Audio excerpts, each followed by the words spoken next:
Today I'm picking up Delaram. She's the program's execution lead at the DMZ, and I'm curious to learn about her work style, how she works, how she manages things, and yeah, let's see how things go.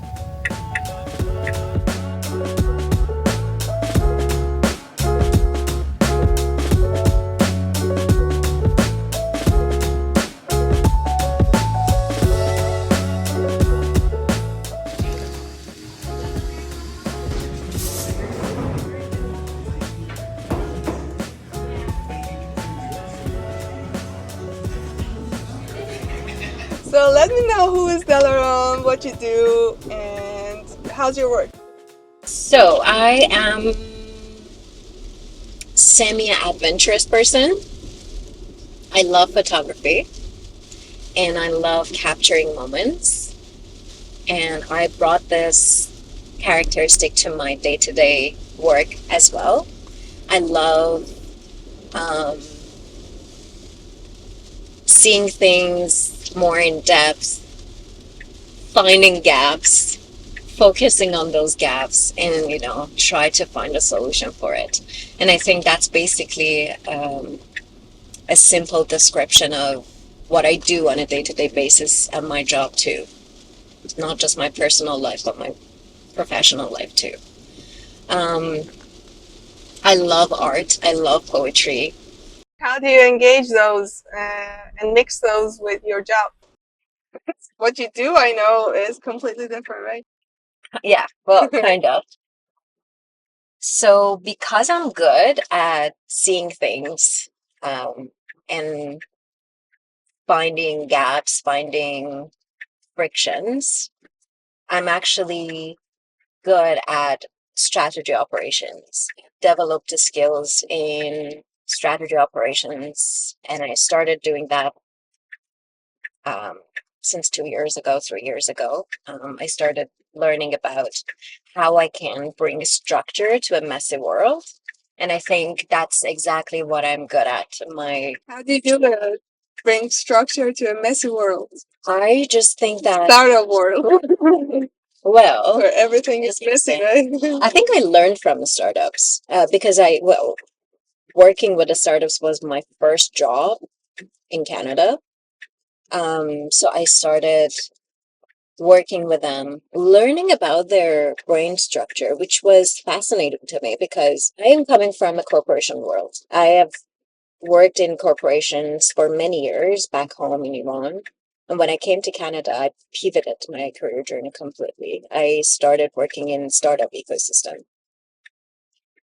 And I think that it was a little bit exhausting to me at the beginning, working with founders and companies and startups generally. What was exhausting? Because their brain structure is completely different than mine. It's just like you're working with a couple of ADHD people. To me, that's how it felt like. Why? Because everyone needs to do a lot of things. Yes, and they are very innovative. They are not. They are restless. They are looking for things, doing things. Always in hassle. Um, that's exactly what I wasn't. I think it taught me a lot of things. It definitely changed me What's the biggest thing you learned? to think differently, to think more outside of the box. And it might sound cliche, but it's true. Like, give an example. Like in my job, like I transformed the role I had 3 years ago to a different one by thinking differently. Because if I were to have the job that I had 3 years ago, I would have been just an execution lead, just a project manager. I wouldn't bring any value, which I do bring today, um, and I wouldn't have been able to create things. I would be just a project manager. And project manager. What's wrong with that? There's nothing wrong with that. It's just that I wasn't happy in it. Like I wanted to create changes. I wanted to be involved in changes. I wanted to be involved in important things. I wanted to, create values, see values. What's But your career goal? very interesting question, because I am bugged with this question for the past year. Mhm. Um, I don't think I figured out what I want to be still. I am trying to figure it out on a day-to-day basis by challenging myself to see things differently. And I told you that I'm promoted now to a different role, Yeah. which is more involved in supporting women founders, supporting companies owned by women. Right. And I think that's something that I'm passionate about. It's just that it brings that advocacy kind of a um, characteristic in me that I love. Um, but also, I'm not sure if I'm good at designing programs or programs in general.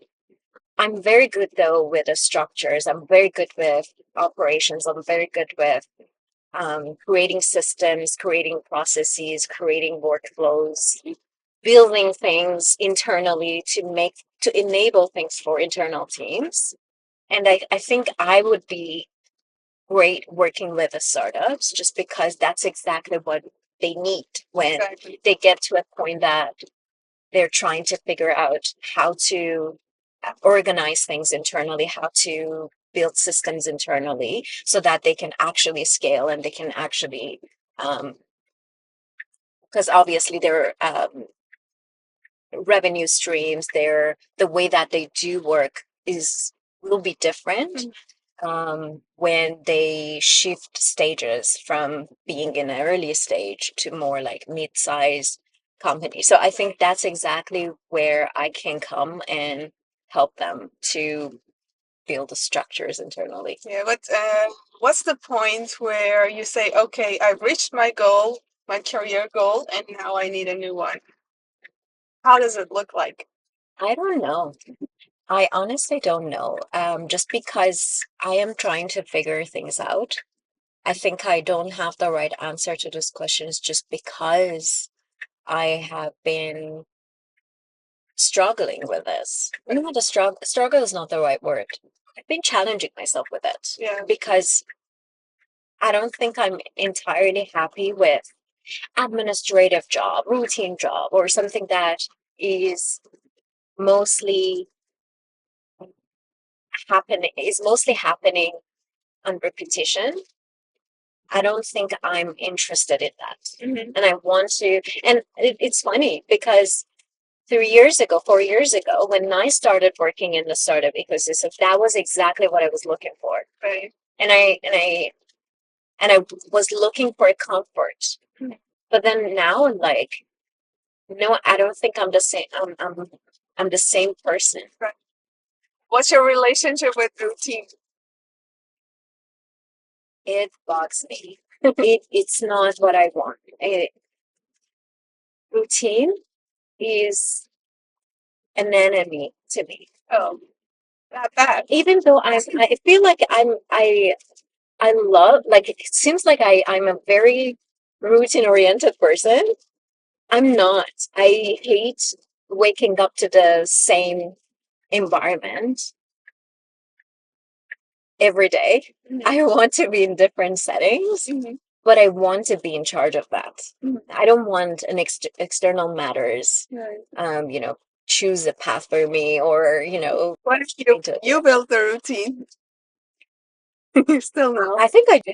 I think I do. I try at least. I try to build a routine for myself because, I mean, you can't survive without a routine. You It's not- can't not have a routine, No, you right? can't. Because generally, when you wake up, you do some stuff, and you usually do it in a certain order, right? You usually You wake up have a and do routine. some stuff. Yeah, maybe it's not a like the best routine you wish for, but anyway, you have a routine. But No, it's you're right. something you wanna organize it in some way or do it in a way that is more healthy and productive. But anyway, you have a routine and you can change it. It's just your decision. 100%. And you know what? You're right. I think, first of all, you cannot, I mean, in my opinion, this is my personal view. I don't think you can actually survive without routine because you need to know when you wake up tomorrow morning what will be your next step. Like what is it? Yeah, so I think you need to have that routine. I do, Mhm. but it's just like I feel like I tend to change it time to time. I don't continue the same routine for a month. Like I have to make changes. Otherwise, it will bore me. I don't want to do that anymore. And it doesn't work like that, right? Daylight changes, and the hours and the seasons change, and you need to adapt based on how life goes and how your friends and your relationships change and everything else. So it's not something True. you do for the rest of your life. True. What's your routine? My routine is like I wake up, I have coffee, put some time for myself. I've thought about routine a lot, and yeah, when I say we do have routine, is everyone has a routine. I was thinking, okay, maybe I can switch and change some parts of my routine and do it in a way that's more productive. Because before, what I did was I woke up and I walked my dog right away. Mhm. I didn't spend any time for myself. And I was like, okay, let's spend some time for myself before walking the dog. The dog. Tequila. Yeah, so now, before doing anything, I just spend some time, me time. I just drink coffee and do nothing. This is my me time. And then I do the rest of things. Walk my dog and do other stuff. But what is that one thing that you look forward to when you wake up in the morning? It's absolutely my job. Like, I definitely want to see what's up because most of my team works in a different time zone, and when I wake up, it's their afternoon or noon. So I need to see what's happened when I was sleeping. So it's a FOMO. It's a FOMO feeling Mhm. that it's like I'm missing out something. I need to see what's happened, what's in progress, what's done. So it really excites me to see those things. And this was a bad habit actually for me. The first thing I did before walking my dog, checking Slack and reading all the notifications and seeing, okay, what's up and who needs me for today. Uh, yeah, so that was absolutely not healthy. See, that's exactly what I'm talking about. Like in founders and startups, that's exactly what I was running away from. It's just like to me, and I appreciate it. Like I love to see you guys like working and being so passionate about your jobs, and obviously because it's your baby. Like you gave birth to this startup, and you're trying to um help this startup to flourish, to be a grown up, right? And I think I get it. Like I understand how passionate you are towards your startup or whatever you're working on. I always say I have two babies. First is my startup, second is my dog. Tequila. Tequila. But that's the thing. I think for me it's different because I have never built a startup, right? I actually was close to building one, but I was so afraid, Okay. and I chose comfort. And I'm not blaming myself. I totally understand the situation back then. It was different. I just graduated from university. I immigrated to Canada. Um, I did not see myself happy on that path. And I did not have money. I did not have any support. I really didn't think that I can make it. And I didn't, and you know what? I'm sure that I would that I would have failed back then because I did not have that type of personality back then. What's your relationship with not knowing what's going to happen in the future? That's the thing. That's the thing. I am worried constantly about the future. I'm trying to change that. And this is one of those things that I challenge myself about, and I'm trying to change that. Maybe it's why you don't want to think about your goals. Mm-hmm. I have a lot of ideas, but I don't go for it because I'm always worried about the future. And it's ridiculous. Like, why would I think about why would I think, and you know what? It's not about the future. It's just not about the future. It's about thinking negatively about what comes in the future. Like, I could think that, oh, I have this idea and I can start working on it, and maybe I actually works out. Fear of failure. Yes. And I think when I think about future, when I think about having an idea and working on that idea, the first thought that comes to my mind is, oh, what if it fails? Yeah. What would be next? Well, you will lose a lot of money. You will lose a lot of resources. And you're like basically stuck there. So that's the first thought, and I'm actually trying to change that. Yeah. And I know that that's something wrong. Yeah, actually, I also had the same thought. I think we're taught somehow to think this way, and I had a boss who once told me, "Okay, whatever. So you fail, you will do it again."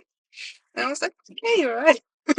So what? I will fail." And yeah, it's not an embarrassment. It's nothing. So you should fail. You should fail. If you don't fail, you won't do anything. And that's true. Get anywhere. That's true. You know what? I think our life experiences build us. Yeah. And I think people carry their fears from childhood, carry their traumas, carry their insecurities, everything. They carry those with themselves when they grow up. And I think it's your job as a grown up to actually notice them and try to conquer them, you know? And I'm saying conquer is because it's a battle. It's really a battle. And I've gone through that journey. And getting over it is not easy. It's not. But I think we all have those characteristics. We all have those fears that we brought with ourselves from our childhood. True. And I think we need to get over it. And I think that I'm doing that. Like I used to have more confidence. I used to have more believe. I used to believe in myself more, but it's just like my experiences has changed me. And I'm talking about like the past 10 years. I think in the past 10 years, I have had a lot of fluctuations. And I think my experiences, especially towards the end of my 20s, which I'm happy about because it actually put me in a lot of difficulty and challenge to actually see what's wrong and try to fix them. But yeah, I'm on that journey. I'm trying to get over that fear, and I think it's already happening because last 3 years was completely different. You tell me, what are the fears that you try to conquer? The fears. Like as a startup founder, I'm sure that. Oh yeah. So when I started startup journey, the only thing I knew was software, only coding and things like that. There I learned, okay, this is the real world. This is something out of building coding. It was some totally new world. And I had self-doubts. I still have some self-doubts sometimes because, okay, I didn't start in marketing. I didn't go to university to learn marketing. I didn't, blah, blah, blah. So many self-doubts that you keep questioning yourself. saying, okay, what are the other people doing? It's a challenge still, but I know I'm doing well. So when I look at the results and see, okay, you see, you learn things and applied those, and this is what everyone is doing. It doesn't matter what you learned at the university. What matters is if you apply it or not. What is what how do you see, well, I don't want to get into the professional things, but I'm curious, as you're a CMO, Mm-hmm. as a CMO, or working in a marketing and very being expert in it, how do you see the world of marketing in the future? Like in the, let's say in the next 3 years, because I don't think the future is that far away anymore. Right. It's just like the whole technology and uh, the um, the improvements that we see right now. It's all not like what we thought that could happen in the next 10 years is actually happening right now. Right. So I wonder, in the next 3 years, how do you see the Marketing world of change. marketing change? Yeah, I think everything will go to communities, like how people connect and feel the connection. Because if you see a marketing piece or whatever, an advertisement or something, and you don't feel connected to it, you won't watch it. Everything will be around communities, Mm. because if AI is generating all kinds of content, and it's good, it's convenient, and it's really perfect, but that world will that world cannot eat us. We need something else. Humans need I connection. agree. Uh, that connection will take over. I 100% agree. And I think we briefly talked about this in our last coffee chat. Yeah. But I think I can see that a lot of people are has like they are resisting um, AI generated things. Like they are, it's like there is a There's compliance for businesses. There's like privacy for people. Mhm. Things like that. Right? Well, I think it's generally like let's say AI is now able to generate pictures, right? Uh, but as a photographer, as someone who's passionate about photography, I always wondered, like, if if that's how it is, would people even appreciate like AI generated pictures? Like, I don't think that's a thing. Like, I think it just allows us to, make our lives better. Okay, let me say it this way. It's just that there is a staircase at any building, right? And there is an elevator as well. You always choose the elevator. You always choose the auto something, Yeah. right? Automated It's world. it's accessible. It's right there. You don't have to think about it. You don't have to, and I think that's great. That makes our lives easier. But I think as human beings, we still need to challenge ourselves. We still need to connect with our human parts, like human characteristics. And I think we don't do that, we will end up being in this world that there's no meaning around it. And I'm giving this staircase as an example because I recently watched a video that was explaining this theory that a staircase is a metaphor for our day to day life. And sometimes you have to choose that path. Sometimes you have to take the stairs because you need to challenge yourself. You need to connect yourself to your human characteristics, right? So elevator is not always the right option. And I think it has a lot of meanings in our current lives and perhaps future. And as you said, like marketing will be community. It will be all about human connections. well, that's again assumption. So we don't know what happens. But I think the same thing with my business, like with where I work, because I'm working in an ecosystem, right? And ecosystems were all about community, creating community for founders, startups to work together, to be together. And I think in the past 3 years, I feel like that's been removed. And we don't see we try to create resources, we try to create support models, which is good. But then the community part is not there. And I think we should actually, when AI is spreading into that our day-to-day life, that's exactly when we have to start focusing on community-based things or creating more um, one-on-one interactions with people. And that's where branding is more important, right? Because True. like for a small startup to survive in such a world, you need branding. You need a good branding.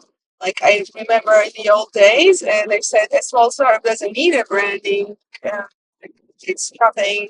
You should just focus on your product and grow with that product.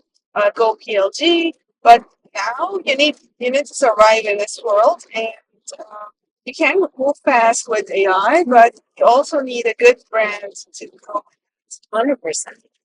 It's personality. Like brand needs to have a personality. Exactly. Like I'm not Who's the person behind that? exactly. Well, yes, exactly. It has an identity, and I'm connecting with that identity, and I want to know that identity. I want to connect with that instead of like very shallow a brand that doesn't do anything, and it's just like yeah, you need to connect on a personal level. Yeah. So you said you like organizing things. How do you organize your work? And like how organized is your work? You know what? If you ask my family, they will laugh at you, Right? not at you, Yeah. laugh at your question The because thought of the thought of me being an organized person, because I'm actually super messy. Mhm. Well, I was, now it's different, but I have a system. I have a system, and I've been trying to explain that to everyone. But the system I have is that certain things should be in its place. If they're not in their place, to me it's messy, and I can work. I can function. It's like imagine it this way: I have a desk at work. Let's say I have everything on it, but there are two mugs on that desk that if they are like they are in two different spots and not on their day-to-day spot, it just drives me crazy. Yeah. I don't care about the rest of the things that are on the desk, but I care about those two mugs. I think in my work though, I am more organized. Like I think in my day-to-day setup, I have a different system. I need to make sure that everything is in its right place. I need to make sure that the system is working, is up and running. There's no friction in it. I can spend days thinking about what friction I should solve, Okay. what gap I should solve, and that drives me um, at my work, and it helps me to be motivated. Interesting. I love finding gaps. I love spending time in And you know what? Sometimes I feel like the systems that you create is kind of a art piece. And when from time to time I go back and see old projects, Right. and it actually is like a photo album to me. I just say, "Oh, I did that. That's amazing. That's beautiful," and it still keeps me motivated. Yes. You said you love finding gaps, and this reminded me that you should be really good at giving advice to startups because they need idea validation, and if they knew the market and could find the real gaps in that market, they could have great ideas, but they usually don't. That's true. I I'm working with founders, and I'm with my new role. I will work with women founders more, and I have to provide them with some sort of advice, or I need to provide them a navigation system so that they can know what to tackle next, or how to tackle their challenges. And it's not necessarily something good though. But I look for different things that you can do, you can consider to improve it. How do you keep your focus? Because your job is literally with people. You keep your focus in your job. With the system that I create. That's why I'm saying I have. How does that work? Teach us. I mean, it might not work for everyone, but I have, like, even in my brain, I have different folders, and folder is a metaphor. Is we don't have folders anymore. I have folders for things, and I cannot work with all folders. Like, I cannot think about all folders at the same time, and I have to prioritize things. And I think it took me years to come up with this system. Folders work. Like, how do you avoid jumping from one folder to another? Prioritizing things. I think even in my personal life, I have an ability to define what is priority and what you need to focus on right now, because it actually helps you to be a good decision maker too. Because when it comes, if you don't know what's the priority or what you need to focus on right now, then you will end up solving irrelevant things. So yes, so I think I have a system to identify the priority. Don't ask me how I do that, because I don't know how to explain it. It's just like it comes with experience of failing 1,000 times. Do you watch yourself? Like, do you like revisit how you did this? For example, Yes, a lot of times. how do you do that? When I do a project, I tend to, again, this is a gap analysis thing that I was talking about. I always go back, and again, this is in personal life. Yeah. It comes in overthinking format. That exact thing happens in my work. It's not necessarily something good, but so far it's helping me. So when do you do it? Like, for example, let's say I want to do it now from now on, and I'm like, oh, I don't have time, and when should I do it?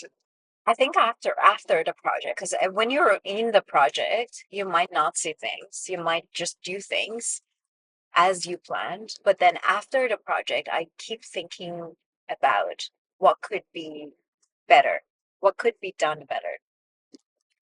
And it's like we have this postmortem mortem sessions after every project, and it's actually one of the things that I love, because we started identifying gaps, like what was wrong exactly, and how we can make it better. Um, I think, yeah, that's how I do it. I don't know. I don't know if my answer is 100% true, because I've never thought about it. And thank you for keep me thinking about it, because I don't know. I don't know when exactly I start doing it, but perhaps while I do the project, maybe a little bit, but post project, it's the time that I start overthinking about everything that I've done and what could go right. Yeah, this reminds me of me organizing events. So when we were organizing, I just did it because we were in a deadline and we needed to make things happen by that date. And everything was scheduled and there was no mistake, no room for mistake. Uh, Post event, I was like overthinking. Oh, it was awful, and every time I felt like it was awful, but everyone told me it was great, such a great Because you event. don't see it. You don't Yeah. see it. We tend to see the bad things always, Yeah, but to be honest, it's not as bad as we think. yeah, It's just like that's our perception, true. and that's exactly how you need to fix it. I think this is one of the reasons why I'm trying to distance myself from perfectionism, because I think sometimes there is a beauty in messy things. It's okay. Like, it's okay if something goes wrong. I don't care. If, I don't know. Like, that's my opinion. Like, I think that's what I learned also in my job. Perfect things are actually sometimes better. Because it's, again, that human side, you know? You should be a human. You should be challenged. You should be, you shouldn't be perfect. You shouldn't be. You should. I'm saying should because you shouldn't. That's what it makes you human. Right. It's your relationship with And your parents. your parents. Yeah. But what's your relationship with notifications? It's definitely stressful to me. I'm an anxious person. I know that about myself. Try to make that better, but when you're anxious, you could be alarmed about everything.